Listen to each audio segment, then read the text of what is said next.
Oh, and there's delete. Where is it?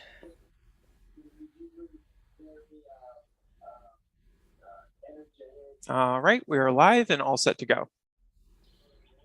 Okay. Well, it's being a few minutes past 6 o'clock, June 15th, 2022. This is Northborough Board of Health meeting. And we'll start by taking a roll call, or do you want to read off the governor's statement first? I can start with the governor's statement if that works. I think Okay. that's the right way to do it. Okay. Thank you, Mr. Chair. So this open meeting of the Northborough Board of Health is being conducted remotely consistent with Governor Baker's order of June 16th, 2021, an act relative to extending certain COVID-19 measures adopted during the state of emergency. All members of the Northborough Board of Health are allowed and encouraged to participate remotely. The order allows the Northborough Board of Health to meet entirely remotely so long as reasonable public access is afforded so that the public can follow along with the deliberations of the meeting.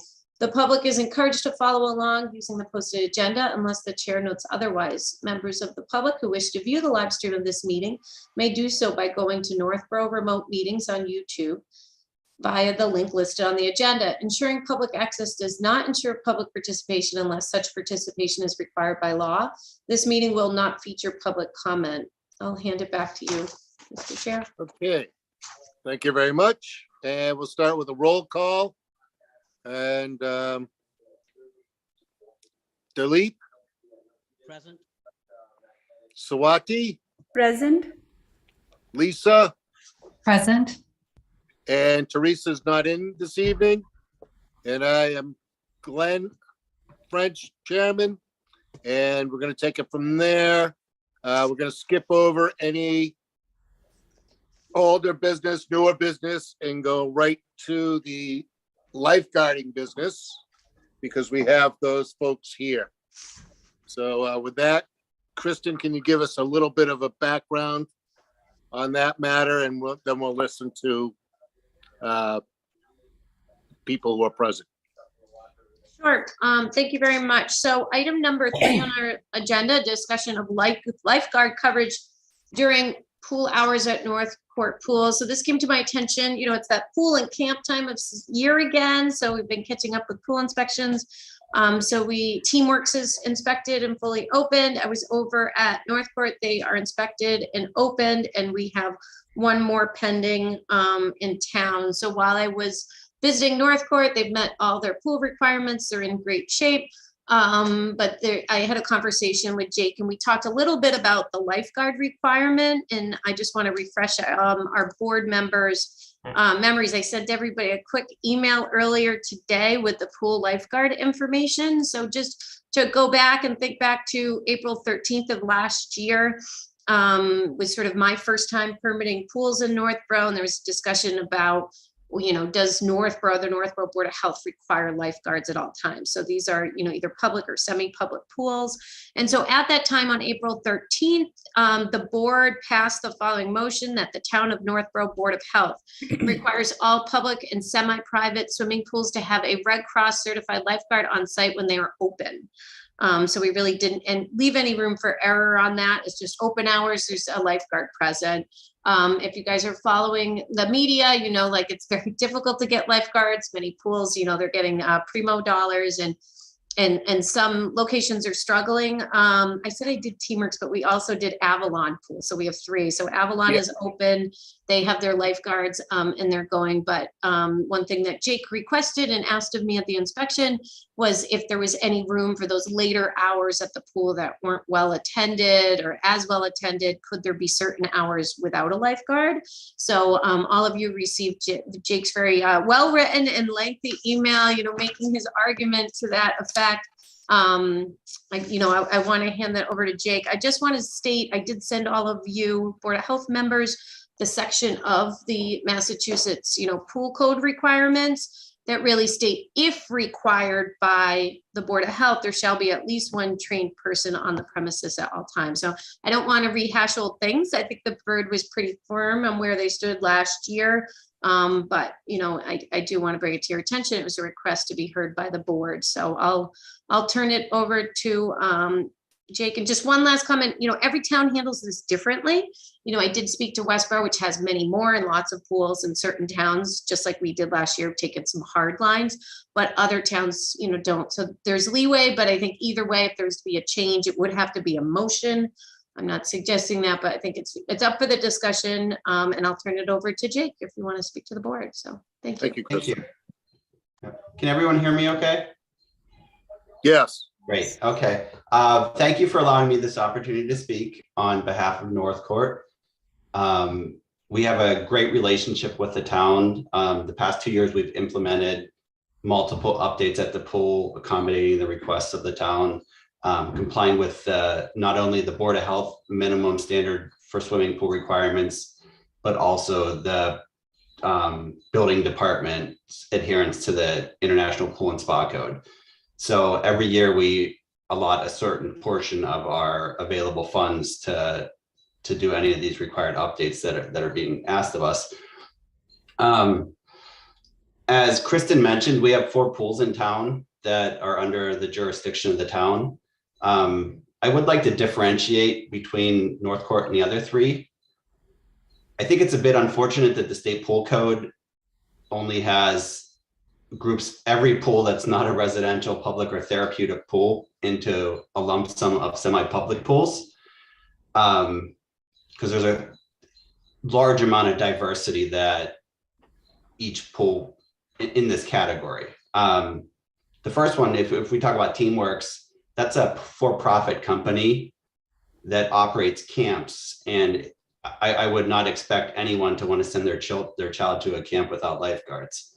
The other 2 in our town is the Avalon. It's a large 163 unit facility. Northborough Manor is 57. Again, these are for-profit businesses that offer this as an amenity.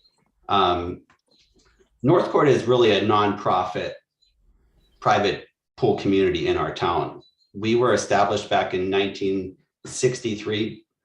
We currently have 52 member families. That is our maximum that are allowed under the bylaws of the group. We have 23.5 acres of undeveloped land. And on this, we have our 53,000 gallon swimming pool that is original to the facility. So this pool was built by the original members that purchased this plot of land. We also have 2 functioning clay tennis courts, a small playground, and a hitting wall and a basketball court. Unlike some other pool and tennis clubs, our facility is maintained by our members. We do outsource some of our services. We're actually had enough money this year to get some tree removal. And we also use a CPO, that's a certified pool operator that works with us weekly to maintain the chemical levels of our pool. We do test multiple times a day. And when we have the lifeguards on full time, they assist in that as well and save me from having to make multiple trips to the pool daily. Essentially, each member owns 1/52 of the club, and there's a bond that they are presented with that establishes their ownership stake in the company or in the group. And we do have a rather large changeover of families from year to year. It's generally our sweet spot is kids in 5 to 15 year age when they enjoy pool and when they like to spend time with their parents. When the pool's no longer interest to the family will typically offer their resignation in the fall, and that allows us a new opening for membership. This year we were able to welcome 9 new families to our community. So that's a typical year. 5 to 9 families will come and go as we go year by year. I've been a member for 5 years. In no way is our club on the likes of a luxury club such as Haven in Boylston or even Westboro Swim and Tennis. The only 3 employees that we have are our lifeguards. We also have a couple of high school tennis instructors that give lessons to the children when school's out during the summer. And we're very fortunate that we have 2 returning lifeguards from last year. Kristen also mentioned the difficulty obtaining lifeguards. The care and upkeep of our pool, it's all our responsibility. It's member owned, member operated. I happen to be the designated pool chairperson for the 2022 season. I assisted in the opening. It's been a learning experience for me. We pass down the knowledge from member to member as we do the job. And I work closely with our CPO maintaining all those standards. Just really quickly, sorry, I might be going a little long here. I feel like, in 2021, the board made a decision to require lifeguards. The state code does give you this authority. It indicates it's at the discretion of the Board of Health. The state also permits pools to exercise non-lifeguard hours with the approval of the board. And this occurs throughout the vast majority of hotels, public and private beaches, lakes, et cetera, in the state. It's not, I don't feel like we're asking an extreme circumstance here. I would be surprised if any of the members on this call today could say that they've never swam at a beach or hotel without a lifeguard, or it's very rare to find them there. Until 2021, this is how our club operated. So since 1963, we basically operated under those functions. We would have our lifeguards during their busiest hours of 10 to 5 on weekdays, 10 to 4 on weekends. And then after that, after hour signage was posted notifying members of no lifeguard on duty. The pool closed at dusk.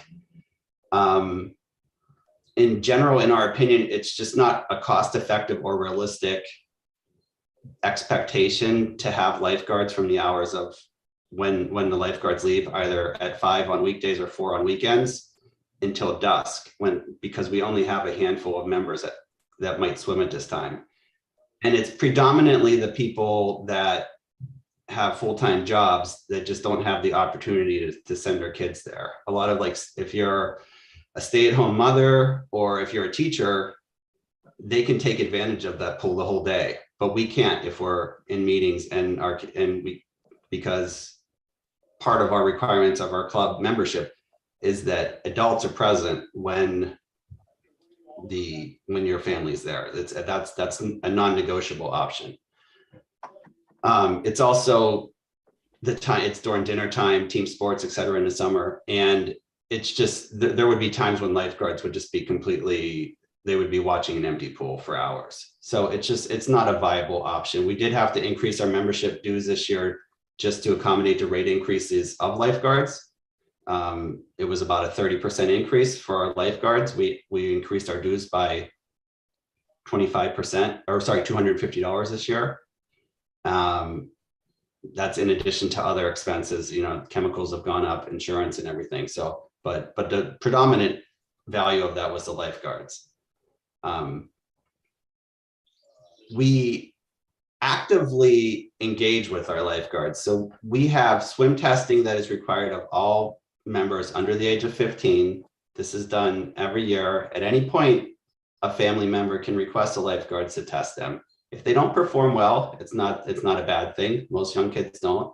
They're required to stay in the shallow end. This is enforced by the lifeguards.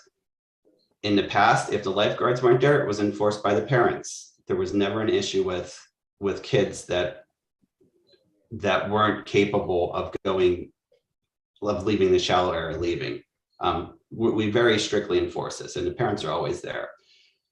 We would never get rid of lifeguards because that is on our annual survey. That's always one of the top items that the families bring in, is that the ability to have lifeguards teaching the kids. We do that Monday through Thursday, 9 to 11:30. We have 5 different groups of learners that do it. That's a big draw for families. Even us people that have full-time jobs, I try to work around my schedule to get my kids there when I can. So our request is that, we're not understating the role that lifeguards play, but I feel like at our club, we have a multi-tiered safety strategy where the lifeguards and the lessons are a portion of our process that we go through, and we've been going through for the past 58 years. Not me, because I'm not 58, but previous members. The lessons make our children better swimmers. We've been a family-focused club. We expect that our families are actively involved at the pool, and they're responsible for supervising their children. The lifeguards aren't there to babysit. They're there to teach them and to make sure the pool stays safe. we're going to continue regardless of the outcome to work as responsible parents. We choose to leave that up to the, it's the parents' responsibility, and it's your friends. When you're there with your friends, you're also watching your kids. They're your kids and their kids. So it's just a wonderful community that we have there. And even with the transition that we have of new and old members coming in, we always just seem to sync together. So what we're asking for is consideration for approval of a variance to operate our pool during the late afternoon hours when we're unable to staff lifeguards. This is an option provided in the Board of Health Code, section 435.47 variances. And we propose that we will follow all the guidance that is established in the state code per section 435.23. And that includes posting conspicuous signage at all. We have 2 entrances. There'll be signage at both entrances noting, warning no lifeguard on duty in legible letters, as well as children under the age of 16 should not use swimming pool without adult in attendance, and adults should not swim alone. And we will post that sign, and I can never guarantee everything, but I can tell you that at our membership that there will not be a situation where a family would ever let their children swim unattended by adult supervision. And there are no adults that are silly enough to go in a pool by themselves. This is not a pool where you have heavy drinkers or anything like that. This is not a pool of young 20-somethings that are having a good time. This is a family-oriented club. And we enjoy our pool time. We're just asking that we be given a little leeway on the evening hours, and based on our past record and just the general practices across the country with regard to the safety of pools of our size. So if anyone has any questions, please, I'm happy to chime in. Well, I guess I'll take the lead. This is Glenn French. It sounds to me like my coming into this meeting, I was under the impression that it was trouble getting lifeguards to work there. But from your presentation, it sounds more like we just don't want to pay, or we can't pay for additional time on these lifeguards' time clocks. The pool is no different than any other pool. I'm sorry. You're whatever breaking the up. motivation or the driving force is, it's a big hole in the ground with a lot of water, and nobody has a pool and thinks, well, we'll watch and no one's going to drown. It happens all the time.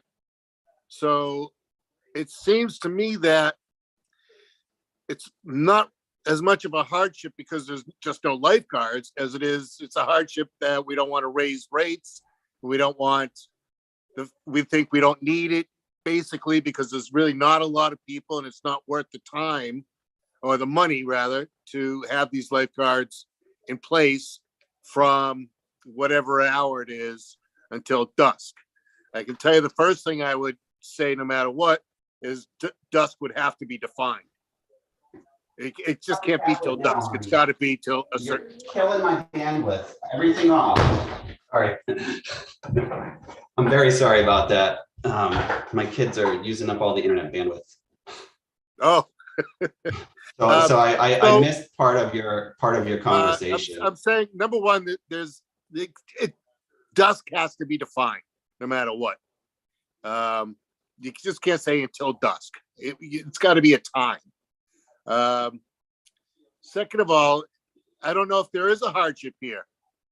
I think that even not being able to find lifeguards is one thing. Not being really willing to hire lifeguards for additional time opening the pool while the pool's in effect is something completely different. If it's the latter that's driving this request, then I would say I'm not for any variance, because I don't think it's a hardship. You got to weigh out, public safety, whether they're private members or they're still members of the public coming to a semi-public public pool, versus money. And it's not, it's not a sinking amount of money. It's a few more dollars on top of what. It's not a few more dollars, to be perfectly frank. Excuse me. It's a few more hours during the week. Okay, that's what we're talking about, that we don't want to pay for. Yes, So- it's an additional $250 per member with the prevailing rates. Plus, we would have to hire an additional 1.5 to 2 lifeguards to be able to fill those positions, because in excess of 40 hours, we would have to pay lifeguards overtime. All right, so we So- need another lifeguard anyway to sort of even out the playing field. I don't know, that's my opinion. We've gone through this already. The board was pretty strong and pretty firm with it. And so that's my opinion. Maybe somebody else on the board has something else to say. Delete?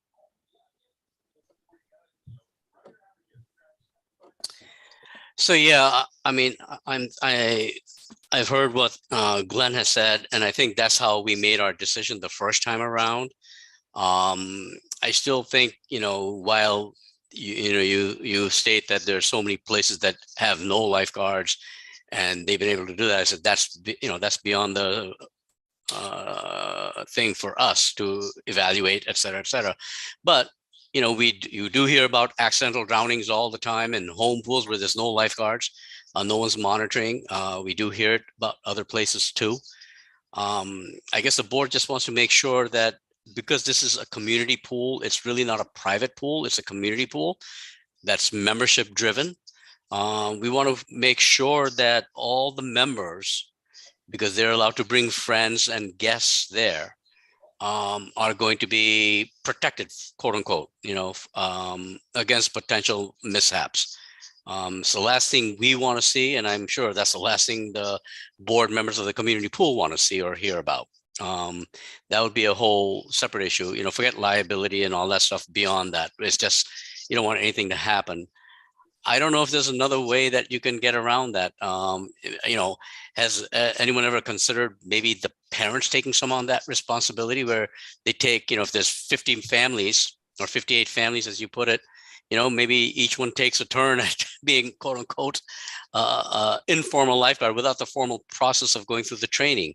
I don't think that would be allowed by the code, because it requires certified lifeguards.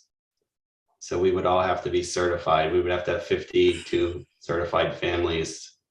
No, you're looking at a And- variance where instead of having a lifeguard, certified lifeguard requirement, you've got some sort of employee / volunteer, some sort of volunteer corps to watch the pool, not to be eating and drinking soda and chit-chatting, but to sit actively as a lifeguard would, to make sure someone going under. I mean, what if somebody starts going under?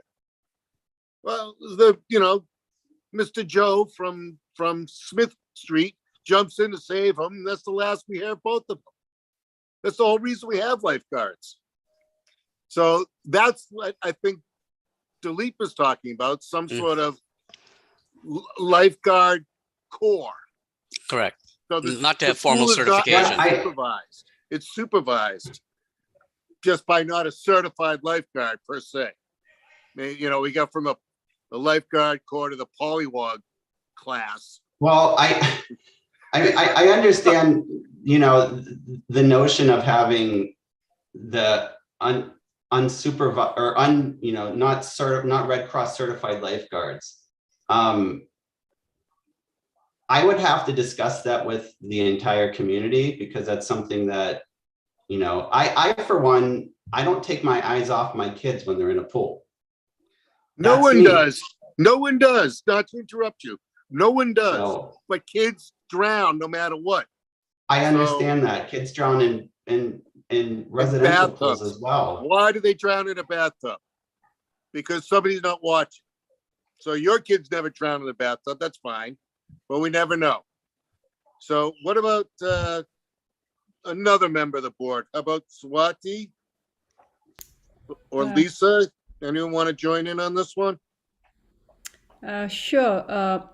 I echo what Dilip and Glenn have said. I would just be uncomfortable Like I'd mentioned before, I was previously a member of Northcote. I've been there a few times with my kids, and knowing that there's a certified lifeguard always puts the parent at ease. I'm sure not all the members presently in Northcote agree with what you're trying to say about not having a lifeguard. It may be just for an hour or 2 hours per day, but even that, it doesn't take a long time for a small accident to happen. And I'm worried that what if there are small birthday parties or so happening after the lifeguard has gone? We don't allow parties without the lifeguards present. And if it would be anything after normal swimming hours, Mhm. say between 5 and 8, they're required to pay lifeguards. That's in our town, that's in our community bylaws. Right. So they have to have a minimum of 2 lifeguards if they would have a party. Okay. You could also look at on weekdays, you said the lifeguards are present from 10 to 5. You could look on Yes. particular days of the week where you could extend it for working families like yours, that the lifeguard comes at 12 and is then present until 7, so that, you guys could also enjoy the pool. So trying to, think of working around those hours. Also, lifeguards are trained in other things besides pulling people from bodies of water. They're trained in first aid as well, and emergency response, and so that's just another thing to consider when dealing with supervision of a swimming pool. How about Lisa? I had a few questions, not that this is going to weigh in the balance, but I'm just curious. So have there been any near close calls in the history of the pool there? Have there been any near drownings, God forbid drownings? Any history of that? There's been none during my time, and I can't speak of the previous, we've been members for 5 years. That's okay. I don't want to, I do think just that curious. it would be known if there was an issue, and the town would be well aware of that. But there wasn't an issue prior to 2021 when the rules were changed in the town. Well, it's very fortunate. I think there's probably a little bit of everything involved with that. Some good supervision, some luck. I think if this didn't fall under the Board of Health purview, it would be a different conversation.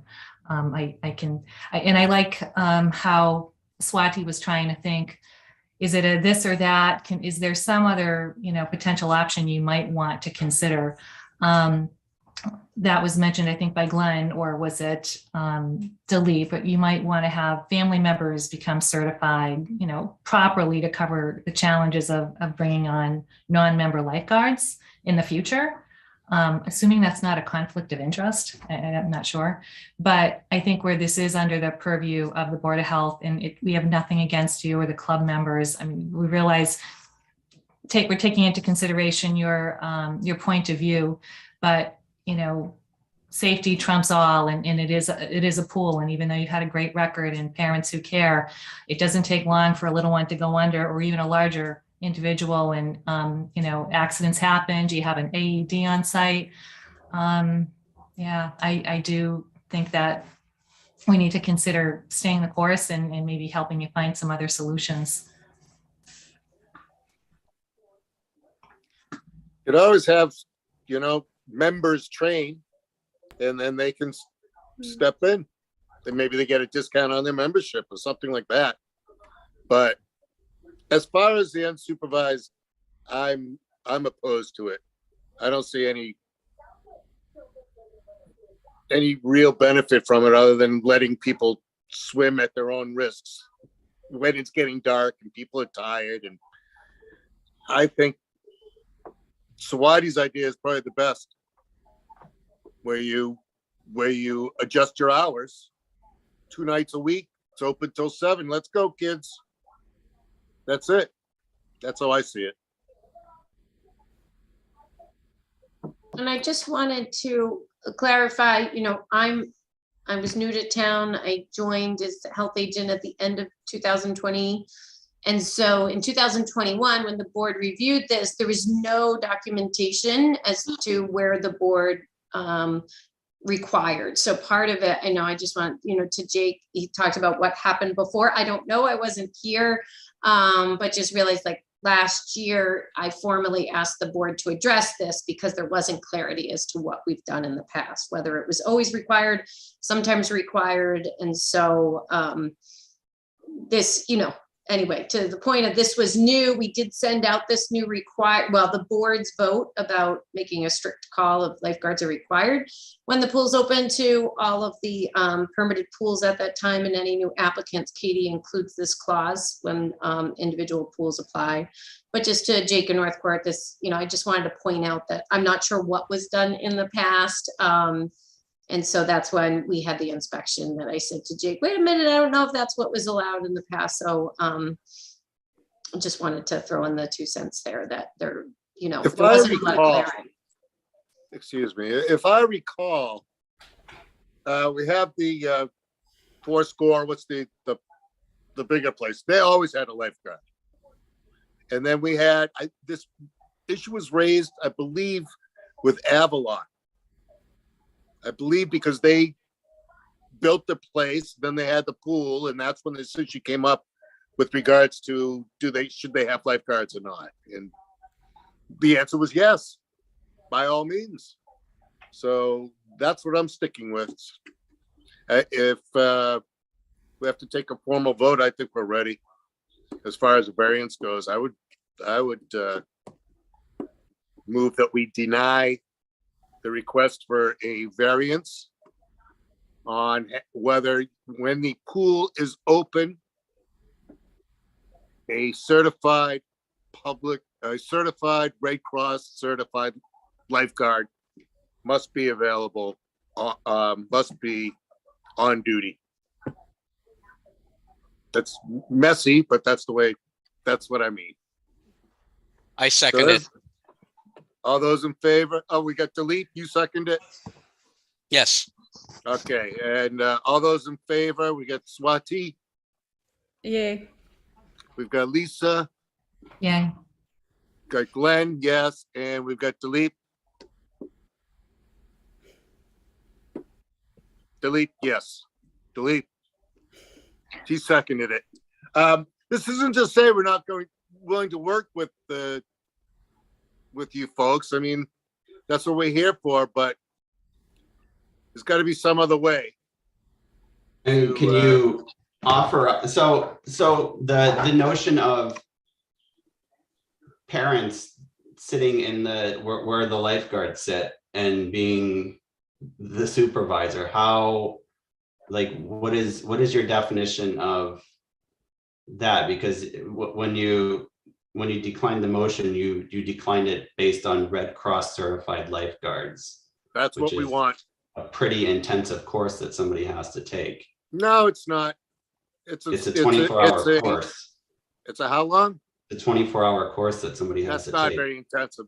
It's better than a life lost or someone's toes getting caught or something. So no, I think Red Cross. So now you're 24 saying that hours is everyone nothing. that if we did try to do the parent option, now we're saying that we would all have to be Red Cross certified, is what you're saying now.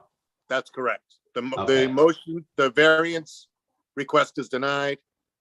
So if you want to train up some parents for 24 hours or some teenage, I don't know how old you got to be a lifeguard. I think it's 16. Then that's the way it should be, 24 hours. And Dilip, I just want to catch, so we did the vote, you seconded, Dilip, but you Yes. just, the roll call vote was conducted, but I think you were headphones off for a minute, so Yes. if you could formally record your vote, thank you. I affirm the vote for denying the variance. And the variance is denied, and we'll wait to hear from you. Thank you. Thank you.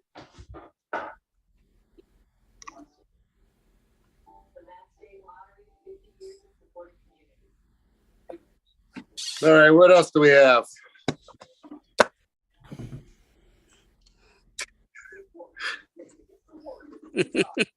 Lifeguards are tough one on this board. We've all been very clear on that. Yes, and we should be. I Yeah. think it's the right decision. Yeah, they may not like it, but all it takes is one episode, and that's all we need to worry about. That's it. Oh, and by the way, yeah, we gave them variance. Yeah, And me, an old lifeguard. Okay, Krista, what do you want to handle next? Okay, if you're up for it, I'll share my screen. We'll go through our COVID update very, very briefly, and then we can move on through the remaining agenda items, if that's okay. Okay. All right, so, all right, host has disabled my screening. All right, let's see if Jim can help me out with some host privileges for sharing my screen. Sorry about that. Changing that's those over now. Look at, you're paying attention, right on it. So thank you. All right, no problem. You should be all set. Okay, so guess they'll have to talk me through. Sometimes it doesn't show as well. Bear with me a minute. I got him. Yeah, so I'll just get out of the screen. Can you all see that okay? yes. Okay, so, So Kristen, you are in presenter view. So I think that little, oh yeah, maybe that display up there. swap presenter and slide? Is Ah, that Yeah, it's better? Yep.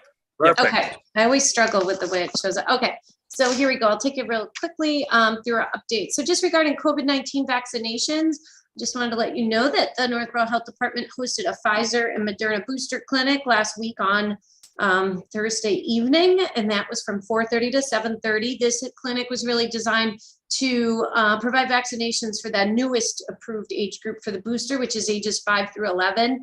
We advertised it to all of our greater boroughs towns, and we had the help of the Southborough public health nurse, as well as Boylston's fire chief and one of the members of the Boylston Fire Department.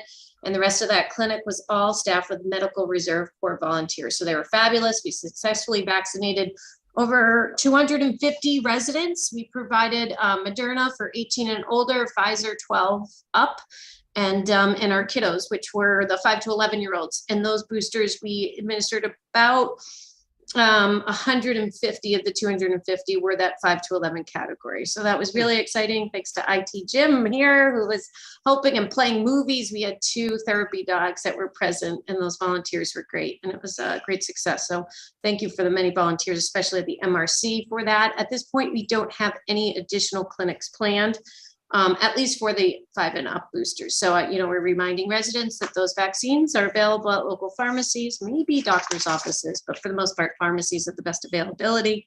And then Isabella was nice to pull this booster information, which you may be curious about. So again, the source at the very bottom of the screen, Massachusetts does provide these weekly updates on vaccinations. This little chart here to the right was before our booster clinic, but as of June 9th, 63% of Northborough residents have received their booster shots, which, everybody wants to see 80 plus, but overall for communities, Northborough is fairly high on those numbers. I just want to touch upon very briefly our next category. We're all following the news and we're waiting for the under 5 approval. I don't have anything on the slide at this point to discuss that, but we do have a new intern, Ariella, who comes to us from Tufts MPH MD program. Ariella is a DPH paid intern, so she's an intern sponsored by the Department of Public Health, and she's working here in Northborough. And one thing we have her doing is reaching out to pediatric offices in sort of the 7 communities that we ran our original big clinic, the Metro West clinic, just to see what our pediatric office is thinking, So Swati Reliant, you might get a call or somebody in your office to say, are you offering these clinics? Would you take any patients outside of your practice? Are there any barriers to you offering clinics? How would your patients sign up? And we're going to try to get all that information back, circulate to local boards of health, and we can figure out if there's any gaps in whether or not local clinics are needed, or maybe vaccine depots, or maybe connecting our providers in the area to Medical Reserve Corps, other volunteers. It's a tough age group, this next under 5. It's still not yet approved, and there's 2 different vaccine brands with one's 2 doses and one's 3 and one's approved for up to 5 and one's only approved for 4. There's going to be a lot of confusion. And so the state and, CDC and everybody's working really hard on trying to get ready and get that campaign going. Today on our DPH call, the state was talking about how they're going to really roll out the education vaccine hesitancy to this next age group. We're hoping to work with our epidemiologist, Isabella, our new intern. And once we get all that information, we can inform parents where they can get the booster shot for that, or not the booster, the first series, primary series for that category, where to go and really see what we can do to support it. So more to come on that one. We're on it. No plans yet as to where and when. We really want to assess what the needs are in our local area. So that's our update on vaccinations, just COVID-19 case counts. I don't need to read through all this. I want to point people that Isabella Caruso, our shared epidemiologist, is continuing to provide a once a week update that's on the town's website. This was a very exciting week because all the arrows are down. So it was really good to see those counts. So we definitely, we haven't seen that in a long time. So we're definitely seeing our numbers coming down. Definitely go to the website, our weekly dashboard, for more detailed information on our current counts in town. This is just the, over time, total number of cases. Don't read into this all too much, as we know that most people aren't reporting. This testing number here is coming off of Maven, our state immune tracking system. This doesn't represent home tests. So we're definitely steady or dropping in recent weeks, but nowhere near where we were back in December, when more people were obviously using PCR testing and they're just higher viral load. But we can look to our wastewater data here to really see what's going on. So you can see we're sort of coming off that increase in our wastewater count, COVID detection that we saw sort of in that like late May, early June. We're slowly coming down. So it's good news there. And we'll continue to monitor that. And importantly, CDC has their community levels. We all know we were high not too long ago, which CDC would lead to mask recommendations indoors. You saw many local boards of health were starting to do their own mask advisories related to CDC ranking. We are now, as of today, are showing we're at a medium community risk level on CDC's map. So again, the COVID tracker link is at the bottom if you'd like more information on that. On contact tracing and testing, the health department, I say we're continuing with contact tracing. Not that we're contact tracing per se, we have contact tracing nurses that were hired through the 2 grants we have. They're continuing to make calls and reach out to residents, especially focusing on, the 60 and older, if there's any support needed with school families, children in daycare. And so they're really just providing to see if they have questions on information, access to testing. The Stop the Spread sites are still open, I believe, in Worcester and Framingham. I heard from Framingham's health director today that contract may be renewed through the end of September, or at least early September. So we're going to see those Stop the Spread sites that offer the PCR testing are still available. Free at-home kits. Everyone should have got their 3rd round through the government. Those are 8 test kits now.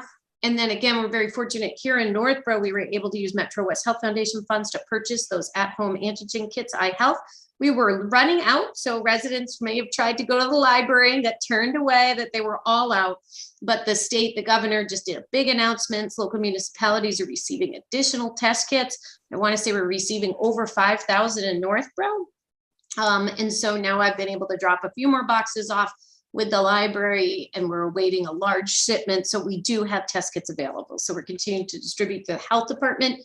They're over at our senior center, and the library has more test kits. And I'm hoping that supply from the state is going to get us through the summer for sure, because I think we're through that surge of testing. So lastly, again, we just like to continue to educate the public. I've heard really good stories about people using the state's telehealth program. So again, if people are looking for treatment, there's a simple website that has a phone number, call the health department, and there is easy access to that telehealth for individuals that maybe have a PCP that's not calling them back, or they don't have one and they're looking for treatment. So we want to remind residents of that. And that is all I have regarding our COVID-19 update. Great. Super. So, Kristen, a couple questions. One is, we're giving out these home tests, but we're not tracking as to what's going on there. Right. Isn't that skewing the numbers? Because a lot of people who test positive may not be going and getting a PCR test, or who Right. test negative may not get a PCR test. Correct. until later on, right? So I'm just wondering how that plays into the stats that are being reported on all the websites, because all they're going by is the PCR testing that you're getting done. Number one. I think that's a great point. I totally agree. There's no question it's skewing the stats. That's why you can't look at December and say, oh, we're here now, because we're just not seeing that testing. And even at this point, DPH is not recommending that residents would follow up an antigen test and at home, to go out and run out and get a PCR. So it's not even recommended. The antigen are found to be pretty reliable. I mean, our biggest problem, as you know, Dr. Jane, is just we don't detect it as early on the antigen, so you might not show Right. positive on day 1 or 2 where a PCR Yes. test could detect it. So, Yes. we do want to remind residents, if you have somebody at home that's sick or you've had exposure, maybe a PCR early on is going to be more effective. And that's where our only tool, I feel like, that's most reliable is our wastewater data. At this Yep. point, I'm happy to see that going down because wastewater data doesn't lie. But Mhm, yes. the other reports, we can see trends over time, right? If those numbers go up, we know we're not having increased access, but downward trend as these at-home kits are more available, doesn't mean exactly what it used to. It's not a straightforward story. Thank you. Yeah, nobody cares about COVID anymore. They want to move on with their life. But it's still out there, unfortunately. Yeah, it is. It is still out there. Okay. Well, is that it? Yep, I'll keep moving through the agenda if there's no other questions on COVID, if we're all done with it, and vaccinations, but more to come. I'll make sure to keep the Board of Health updated on our progress with the under 5 vaccinations. So, so next on our agenda is the American Rescue Plan Act, which is ARPA public input session. So if you go on the town news, I just wanted to point out to the board, our town administrator or the town administrator's office did publish announcement about that event. It's via Zoom. It's also at the library, but look to the town's website. That's on Thursday evening. The town administrators asked that that would be forwarded to appropriate boards and committees. So it's really a time for the public or boards and committees to see if there's things that they would like that money pushed towards. And obviously public health is one of them. Just in general, I know the town administrator's office has been working on a memo to really say, what are we doing now? What are our needs? Where are we going? We've done a lot in public health. We've received 2 very large grants, through the state. We received grants through Metro West. I'm other than the consideration of whether or not we'd want to, apply for use of those funds to a community health assessment. I don't have any immediate needs here at the health department right now of test kits or more nurses or staffing. We've been stockpiling some resources like PPE. We're in pretty good shape. And I think we'll have to look down the community health assessment that we spoke about last meeting or the meeting before about, in talking to some other health departments, one that moved forward, they only had one vendor bid for it. And it was going to cost, I want to say $120,000 community to do the community health assessment, a very thorough one. So that's a lot of funds. So I am inquiring with that community, or Isabella, our epidemiologist. They did receive some other supporting funds. Some was ARPA. But if that's something, that really comes out of these listening sessions or something the community wants to look at, we obviously want to complement sources of funding. It's a big ticket item. That was something the boards discussed before, but I don't really have any immediate needs that I can think of, but I just wanted to make you aware that ARPA listening session is going to take place. And that whole system is not just for COVID and that kind of thing. It could expand the scope to anything, right? That someone feels is worthwhile with regards to emergency preparedness. It can be emergency preparedness. It can be replacement for lost revenue. It can be infrastructure, water. I mean, it's very broad. A fire truck, so it really, the ARPA funds really can be used for a lot of things. I know some communities are using it for capital improvements on town buildings. So it's a lot of different categories sort of fall into use of ARPA funds. One thing I can, Specifically, but town public related things. So someone can apply for lifeguards, let's say,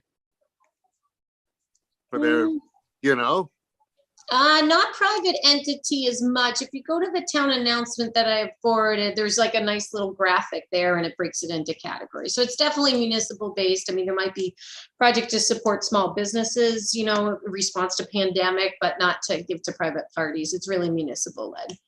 Swimming lessons? No, seriously, that kind of thing? I What I did don't know see? if that would I fit thought the I bill. saw, sorry, Kristen. I thought, I thought I saw one town, I think one of the inner cities, is inner city boroughs or whatever, is holding public swimming lessons just to train all these kids to learn how to swim, which I think is a fantastic idea. It could be at the Okay. municipal pools, though, if they have the Mhm. town or city pools that are run or maintained by the municipalities, that may Yeah. be where they can get away with it. I mean, Northborough doesn't have one of those, No. so. We should have, but we got the swim, is the splash park even there? Over So- at 135? Assabet, that's for yeah. So there are major improvements that were made. You should go take a drive by, Glenn. DPW, there's a large project that took place over there. So all new surface was put down, you know, the splash pad's operational. So, yeah, and now we have pickleball that should be starting up over at Ellsworth. 135. Yeah. Yep, absolutely. at 135, yes. Excellent. Okay, thank you. Anybody have anything else on that, that program? No. Kristen? Okay, so we'll keep moving. So next was Kumar's Restaurant, specifically a discussion on the extension of the requirement for the third-party inspections. I did send you some updates from Avery Food Consultant. It seems like they are finally making some continued steady progress. But Katie, you know, in preparing the minutes, we went back and we said, was that voted last meeting? Because if you can remember, the original vote was January, in which we required 6 months of sort of third-party monthly inspections, additional training. But it's great they're doing better in the last month, but I don't think we're out of the woods. My recommendation to the board tonight would be for the board to extend the requirement for the additional third-party consultant at Kumar's for an additional 6 months. And I think that just puts us in better shape and we want to see them continue to succeed. So it's great news they're doing better, but we want to keep them on that track. And unfortunately, right now we're down a health agent or inspector. I don't have the time, unfortunately, in my schedule to be there every month to work with them on those things. And so that's why it's especially important that they could work with a third party to have that additional oversight to ensure food safety at that establishment. Does Kumar know this? Yes. I believe they were aware, because it was discussed at the last meeting and they were here.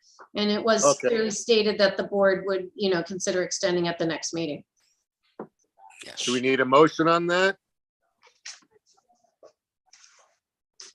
Yes. Does I'll make anyone a want to motion. make a motion? Sure, I'll do it. Okay, thank you. You- Lisa? Yes, this is Lisa. Okay. I move to extend the requirement for the third-party inspection at the Kumar Restaurant in Northborough. All in favor? For a period of how long? For a period of 6, did we say 6 months? Yes. 6 months. Second it, Thank you. second it. All those in favor? We got delete I'm looking at. I agree. Swati? I agree too. Hi, Glenn agree. And Lisa, you agree. I agree. That's passed. Okay. I'll keep moving along, Glenn. Does that Good. work? Okay. Yes. So Greater Boroughs Partnership for Health updates. I just wanted to let you know that our grants were extended for this next fiscal year. So we'll see again, our Okay. main grant that supports 1.5 nursing positions and our health agent or inspector position for a total of 300,000 a year has been extended. Additionally, we're receiving the contact tracing funds, which were 160,000, and that grant to support again Greater Boroughs was extended. And for that grant, we did have some remaining funds, that total amount not to be defined, but that will be rolled over into fiscal year 23. The second grant, the contact tracing grant, is more in line with federal rules. So there is rolling of any additional funds, but we have nearly spent down all of the PHE, the $300,000 grant this year. So that is all Really? moving ahead. We were able to make our part-time epidemiologist full-time this summer. So you'll hear a bit more from Isabella. She's also helping to oversee 2 interns. I mentioned Ariella with the DPH program, as well as Nurzari, who's from Westboro resident, and she'll be working on some public health education materials. So as you know, interns are so essential in public health. We've got to build the pipeline of our future public health professionals, but they take time to, work with. And so that both projects those interns are working on are for the region, and so regional resources. So it's great that Isabella and her regional full-time position this summer through the end of July is going to be overseeing them and continuing to support the Greater Burroughs town. So that's all I have. The Greater Burroughs, we have an advisory board. Dilip is our one of our voting members on that board. That group is meeting tomorrow at 2 p.m. and that is posted on the town's website. It is a meeting if anyone wanted to listen, just like a Board of Health meeting. And that's it, unless you have questions on that, Grant. Okay. Nope. And then we'd be moving on, and just any other business to come before the board. I just wanted to 2 quick updates from my office. Be Well Northborough, our big kickoff event. Hopefully you've seen signs around town. If you have kids, you've seen notices and backpacks. So that's on June 22nd. That event is from 1 to 4 p.m. Really, Allie, our rec director, Allie Lane, you've been working with this Greater Burroughs group. Allie has successfully used this vendor before. So the big event, the kickoff event, is there's a lot of inflatables, okay? So it's, part of that is really geared towards the kids. I think there's gonna be 10 inflatables all over the park at the Ellsworth McAfee. I say that wrong, correct me if I got it wrong. I say it wrong all the time. Okay, and so we'll also have tents set up. So huge thanks, our DPW is coming along. We're gonna have tents for all the sort of key town departments related to recovery from COVID-19 pandemic. So you'll see youth and family will be there with the tent, talking about referral services with Interface. We're going to have the rec committee there, the rec department there, and senior center and schools represented, really trying to connect residents to resources or programming that may be coming up. We'll have a health department tent. If any of you would love to come be there with me, June 22nd from 1 to 4, please do. Isabella, I believe, is planning to be there. And at our tent, we're going to have, again, some mental health resources, hoping to have some pamphlets around ticks and sunscreen and just sort of all the other things we do. There's lots of fun giveaways, like water bottles and Frisbee and things about being healthy and active with the kids. So the real goal of this program is to get the community back together, really provide for social engagement opportunities and connect people to mental health and other types of resources we have. The fire department will be doing a tent with hands-only CPR. Our local MRC coordinator out of Greater Grafton will be there with me in the health tent, helping to maybe recruit a few more medical reserve corps volunteers. So it's really an all community event. The pickleball court may or may not be open by then, but it's a good time for residents if they want to stop by to see the pickleball court. The rec department and library work together to purchase some pickleball equipment that will be available if anyone wants to give it a try. And then later you could rent that through our library, or rent, I want to say take it out, loan those materials. So a lot of great stuff happening. And all of this was funded with $100,000 overall amount that was set aside for this Be Well Northborough group. So I want to say this event, all in is going to be around a $7,000 to $8,000 event. Don't quote me exactly, but again, it was funded with ARPA money. It's about really connecting residents to resources and beginning that, engaging socially, and hopefully a good kickoff to the summer. And just secondly, we do have the open health inspector or health agent position that we've been looking to fill. We did receive, I would say, at least over 10 resumes. We did put this out through Indeed and all of our health associations. We have a few candidates. I think we're HR is in the process of reviewing some references, and I'm hoping definitely by the next time we meet that we may be announcing a new inspector, or even better, maybe they'll be in place at that time. So that has moved along, and we do have some good candidates there, and that should be proceeding through. But in the interim, I'm covering food inspections and pools and recs and camps, and it's a little busy here in the health office. So I tell people, be the squeaky wheel right now, and hopefully we'll be fully on board and have a full staff in the next month or so. And that's all the updates for me. Thank you. Excellent. All right, What- then the only other business I can think of is the minutes. We've got 2 sets of minutes, April 12th, I think, and May 10th, maybe?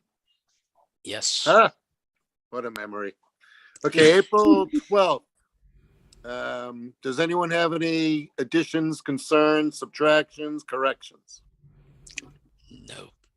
I move that we approve the minutes from April 12th as recorded. And so there's my motion. I second the motion. Okay, and then we'll take a roll call. All those in favor? Sawati, Yay. Lisa, Yes. Dilip, Yes. and myself, Glenn. So those are passed. And the next one is May 10th. I wasn't there, so we'll ask somebody else to, well, is there any changes, corrections, additions, or subtractions? No.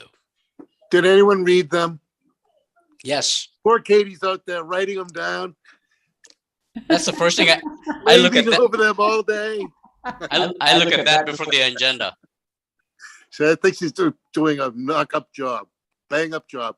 Okay, then we'll have somebody make a motion on the May 10th meeting minutes, please.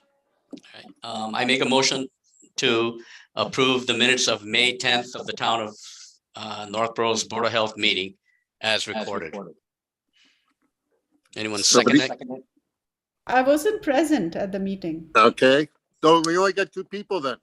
Yeah, so that's only Dilip and Lisa. Right, I guess we can't do it. Lisa is not there, so. We'll have to wait till next month. Good point. Yeah, when Teresa's back. Okay. Sorry about that. It makes sense. All right, well, that's that. We're gonna look at a next month's meeting. Yeah, For so July? establishing a tentative future meeting date. I threw 3 dates down on our agenda. Just, I don't know if with summer and vacation schedules, if we'd want to skip a meeting or think about that, everyone's availability. So we always are meeting, the second Tuesday night of each month. So that would be July 12th, August 9th, September 13th. So I'll turn it back to all of you if you think there's availability or you want to. I know July is a very busy month for me. Me But, too. Me as well. I won't be here in July. okay. So, Kristen, in the past, we have usually, if there's not been a huge agenda, we've usually canceled it. Okay. Correct, Glenn? Never. Yes, we have. You might have canceled it, but I've been having them by myself here at home. Okay, fine. But yeah, we've canceled them. As the Board of Health, we've canceled them. Glenn has managed to run his own Board of Health at home, which is great. I haven't Um, taken any minutes. Yeah, he hasn't taken any minutes, so they're not on part of the record anyway. So, That's true. That's- but yeah, so I guess, it depends. If you find the agenda being overwhelmed, and we don't want to come to a 2-hour meeting either one month. Yeah. So if you find the Right. agenda a week or 10 days before, it doesn't look like it's going to be a lot, then cancel it, go on to the next month. And if the next month also doesn't, we can look at that. But like you said, everyone has busy time of the year now with schools out and vacations and, traveling and whatever else, after 2 years of being in lockdown, 2.5 years of being in lockdown. Right. So I, for one, won't be around July 12th. So there you go. Okay. And Kristen, I had a question. Does it have to be the second Tuesday of the month? That's a good question. A lot of it comes down, well, I guess one question I have is how long we can do the Zoom room thing. I don't know if that's going to be changed. I think Katie could probably speak. I think traditionally that might be our meeting time. When we look at a lot of our boards and committees meet on Tuesday because the staff are here till 7 at night. Right. So I can inquire if there's another day, but I just can't guarantee there'd be availability because it might be other boards, common night. Or could it be the third Tuesday of the month? I can inquire, would that work better for you? Yeah, because I have meetings. It's the same second and fourth Tuesdays, Okay, and I've missed a couple of Board of Health meetings because of that. okay. So, Katie, do you know any more about who takes the third Tuesday? Because I can definitely inquire. I don't, but I can find out. Okay, thank you. so why don't we find out? We can just send an email, without deliberating, see what availability is. I'll stay tuned on the July meeting. If it's not a robust agenda, the week or so before, I may let you know that we'll postpone until August 9th and or the following week if there is that availability to move to the third Tuesday. So that's something we'll have to check with the I town. think second Tuesday was the shuffling coordination of the room. Yeah. Yes. Oh, okay, okay. It was the That's where that coordination of the came room. from. And I know even Zoom rooms are actually like real things and limited. Like our licenses only allow for so many. So as much as we think it's endless, I'll have to check. So we'll inquire. Okay. And one more Um, question, Kristen. What time is the Be Well next Wednesday? 1 to 4 over at the Okay, park. I'll try to be there. That would be fun. It'd be Yeah. great to see you. So the staff will have Be Well t-shirts and, anyway, it's nice to do an event that's all about connecting with residents in a positive fashion. So it'll be great to have you. So anybody else? Where thinks is of good? it, let me know. Where is the Board of Health tent? Because I don't want to be looking all around the park. No, it will be easy. Inflatables trying to find it. I'm working on banners right now for the tents. So DPW has been great. There's going to be, I think, like 8 10-foot tents up. We're going to have a nice big banner on each one that says Health Department. So yeah, if you can't find it, we're in trouble. Like we'll make sure all the public knows exactly which is what tent. And Okay. I'm assuming it's going to be in the very center of this thing. yeah, so if you're at the park, there's that lower field, the soccer fields. I believe the plan is the inflatables will be in the soccer field and sort of that high ground along the parking, that greenway that near the snack shack, if you know that, exactly. Yeah. Well, tents will be all lined up. So the goal is to get residents to see the tents and there'll be popcorn and things like that. So those tents will be right along the parking lot all together with those different town department tents. So it'd be great to see you. And it's open only for the Northborough residents? Yeah, it wasn't Northborough funded. I mean, I don't think anyone's policing and asking a 3-year-old on the bouncy house how old they are or what town they're from. I should say. But it was definitely geared towards, Northborough residents is really the goal. But and there's going to be, I should say, there's, cornhole and other games for adults. So the rec department is going to have some of their staff there, maybe running some, pick up soccer games or other sporting kind of things. So all different ages, hopefully really encourage residents who want to make it a big event to come and check it out. There's an inflatable axe throw. I'm really excited about. I've been too afraid to try a real axe throw, but the inflatable one, I might be like right up my alley. So I think there's fun things for adults and kids alike. I think I'll find you there then. Okay. Now you know where to find it. All right. Well, I think that's a good meeting. Excellent meeting. And with that, I'm going to move that we disband this cheery group for the evening and pick it up on the other side. Sounds good. All right. Okay. Very Have good. a great evening, everybody. Thanks. Summer. Yeah. Bye. All right, good Bye now. night. Thank you. Thanks, everybody. Thanks, Jim.